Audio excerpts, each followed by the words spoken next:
Man, it's been a wicked good day. I've been eating these Oreos. They've been so good. Now all we gotta do is just go home. Let's go get in the car and go home. Turns out you drive one of these jokers. We won't really say anything, but you do. So you go get in your awesome car.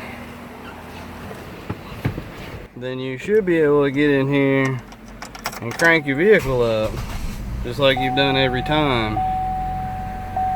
And now that the light's off, you can see. You get in here and it's showing that you're in park, and you push your foot on the brake and go to grab your shifter, and this puppy's just like as floppy as can be. You know, what's going on? And as you're doing this, it's staying on park.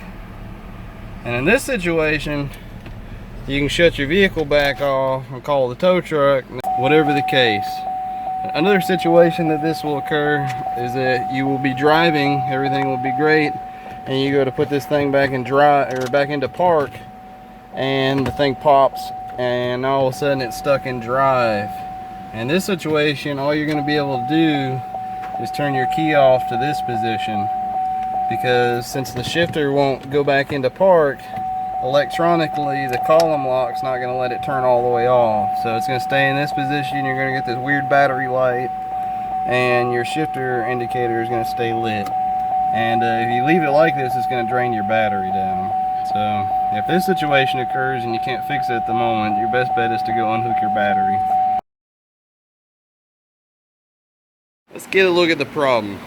Our first step is let's jack up the driver's side so we can gain access underneath and see what's going on with that shifter cable.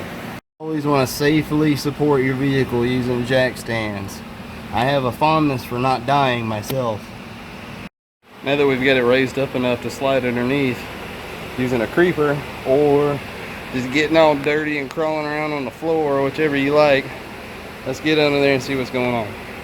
So as we go to slide underneath, we'll get underneath the transmission pan. We can already spot our problem.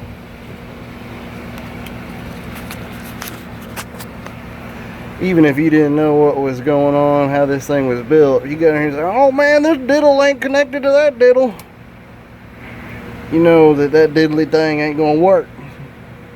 So instead of going down to your local Chevy dealer and saying, oh man, I got this doodad that goes from my inside to my outside with the thingamabobber on it, how much that costs? And I say, oh yes sir, that costs about $130.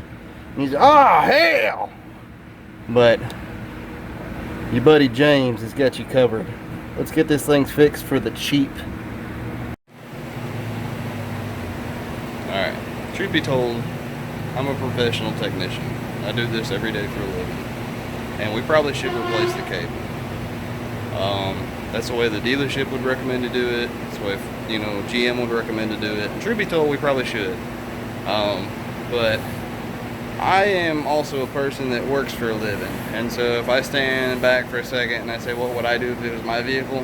I wouldn't want to buy a whole cable if I didn't have to. So there's this really cool company called Dorman. They make some parts that you usually find at all your local parts stores. Specifically, there's going to be a section called the help section, you know, in the parts store. It's got all these little doodads hanging. And what you're really going to want to look for is part number 14057. It's going to say shift linkage bushing. More specifically, inside the pack, we're going to have these two orange guys. Let me show you how this is going to go on and how this is going to make your day so much better. Mama, can I have cookie? Alright, you're back under the vehicle.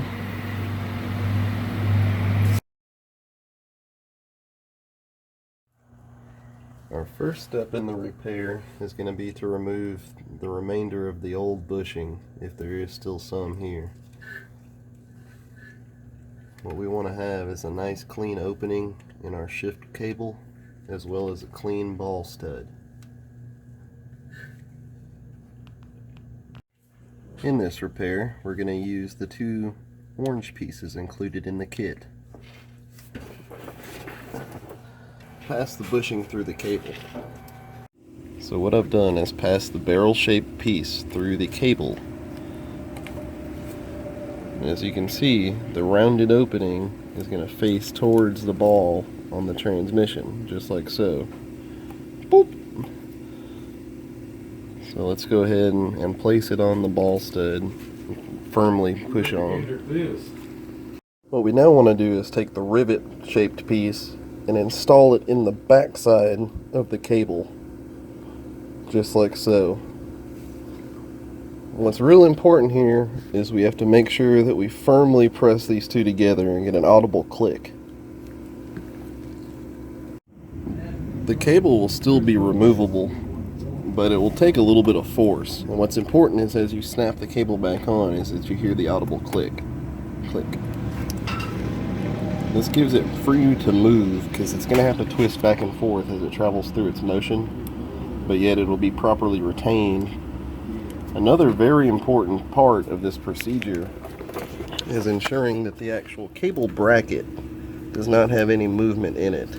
We also must make sure that this little staple looking piece is still on, which prevents the cable from being able to retract backwards. If all that stuff panned out like that, just put the jack into the car and lower this thing down with confidence. Take your key that's pink.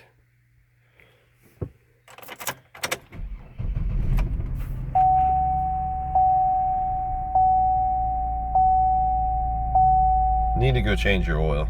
That's what you were on your way to do, I'm sure, when this thing all went bad. But you can finish going there now, because you can grab a hold of your shifter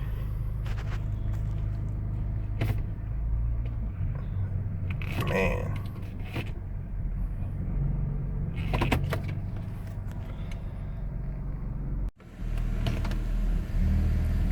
Curb view activated. You can see the curb. So what's the takeaway from this? Me as a technician, I get paid just for the labor that I do. So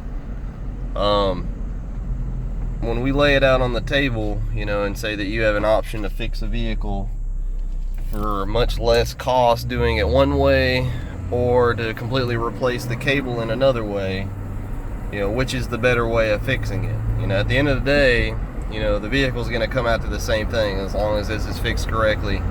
So when we have a lower cost option, you know, for the customer, you're pretty much guaranteed they're going to get it every time. Me as someone that works for a living, I would definitely want it fixed, you know, the least, you know, the least expensive way possible. So I think this is a pretty good situation. I really like this product. I've used it a lot, and I feel very confident in it when I use it. So this is definitely a job that you can do yourself. It doesn't really take any special tools. You can basically get in there and use a screwdriver if you need to, but most of the time you can just do it with your fingers. It's almost something you can lay underneath the vehicle, you know, in the parts store parking lot if you needed to, and get this thing fixed. And man, it's a great feeling, you know, when you've got your vehicle broke down and you can get underneath there and put a little plastic thing on there and have it fixed, man. So I'm gonna park this vehicle, call the customer, and tell them there, and come get their vehicle and be fixed. So y'all have a good day.